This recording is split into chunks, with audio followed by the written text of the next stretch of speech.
This is 5 studio mistakes that could ruin your gym before you even open those doors. So before you sign for anything, these 5 mistakes could cost you thousands or literally kill your gym before day one. And this is part 1 of a 2-part series of how to find the perfect location and studio gym for personal training. And the reason I'm able to bring this information to you is because I've lived and breathed the journey. About 18 months ago, I opened my own personal training studio. So hopefully I can give you some insights and go through exactly how I purchased the lease on my gym property to give you a bit of help. Topic number 1, if you are looking to lease your own personal training studio or gym, is making sure that commercial unit or property has the correct class of use. And now in the UK, this means that certain buildings have planning permission basically to be used for certain trade uses. You've got industrial, storage, you've got class E's, which is what your gym would fall into. And that's basically stuff like recreational, sporting, and loads of other stuff that cover it. Now you can find out what your property that you're looking at is classed as, because it'll often say it on the listing, or you could obviously ask the landlord. But you want to try and find one that's already got the same class listing as what your business is going to be. Otherwise, it can cause a bit of a headache, it can cause some time delays, because I know the rough costings to change and get planning permission for the change of use can be anywhere between £500 and £1,000.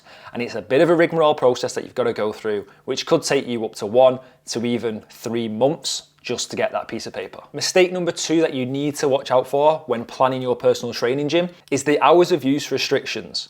A lot of business parks, a lot of industrial estates, a lot of retail properties, they can only operate between certain timeframes. Therefore, if you're planning on opening a gym and personal training studio that's 24/7, there's a good chance that you won't be able to do that depending on the location that you choose. This might mean those early morning PT sessions are not allowed, or those later evening classes or PT sessions can't be done either. Mistake number 3 is noise and neighbours. You're probably going to be playing music, you're probably going to be clanging weights together, and there's going to be movement and sound that you are emitting. Therefore, if your gym is right in a residential area or office space type area, even if it's upstairs and there is someone below you, it is going to cause problems and hurdles of you being able to legitimately run your personal training business. So that's definitely something you need to watch out for. With my studio, what I looked for is a ground floor property, therefore less noise from banging weights and stuff like that. Mine was in an industrial area, so there's already a lot of noise, not exactly a residential or office space, so no issues with that. But as well, you want to make sure what your neighbours are like, because if you have neighbours that are potentially obstructing parking or doing a business role that's maybe creating a lot of dust or noise or rubbish, bringing your high-end clients into that sort of environment, into that setting whereby they're having to park their cars around maybe a scrapyard or something. If you've got high-paying clients, they're probably not going to want to do that. So just have a look at your neighbours before you take on this lease. Hidden mistake number 4, if you're trying to open your own gym or personal training studio, is the amenities. So we're talking water, toilets, showers, changing rooms. If you are planning to train higher end clients like businessmen and high earning individuals, you are probably going to need a shower and changing room as a minimum. So you've got to make sure you have the ability to either install them or it already has them. Toilets is obviously going to be a key one as well. Welfare facilities for yourself as well to make sure you can take yourself away from the gym floor. So an office or sort of kitchen facilities are going to come in handy as well, especially if you're working early mornings and late evenings. Also where the sockets are positioned and how many sockets. Obviously we can get extra ones installed, but having a baseline awareness of where the sockets are could help you determine where you're going to position certain equipment, certain lighting and other stuff like that. When we're looking at lighting as well, have we got any natural light coming through? Have we got LED lighting? What sort of lighting is already fitted? Are you going to have to add more lights? Because gyms, we tend to want them nice and aesthetic, LEDs, bright lights, lighting positioned in certain ways.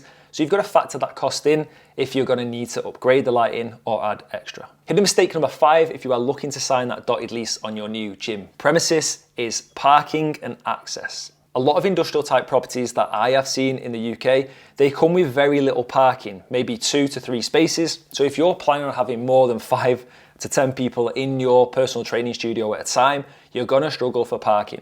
And if people have got to park further away, trust me, they're gonna be less inclined to wanna sign up. Alongside parking, we've got access. How many entrants are we coming in through a roller shutter door? Have we got a side door?